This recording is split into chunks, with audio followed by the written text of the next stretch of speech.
Hello guys, तो आज हम एक ऐसी सिरप के बारे में बात करेंगे जिसका नाम है ग्रीनटस डीएक्स। इसमें डेक्सोमेथाफेन हाइड्रोक्लोराइड तथा फेनलेपेरामाइन कंपोजिशन होता है तथा एक एंटी एलर्जिक दवा भी है।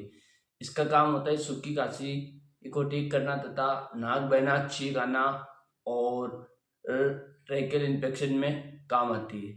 इसका डोज हमें 7 दिन तक लेना चाहिए। आराम न पड़ने पर इसे नहीं लेना चाहिए तथा और किसी भी गर्भवती महिला या अभी हाल ही में डिलीवरी हुई महिलाओं को इसे डॉक्टर की सलाह से ही लेना चाहिए। धन्यवाद।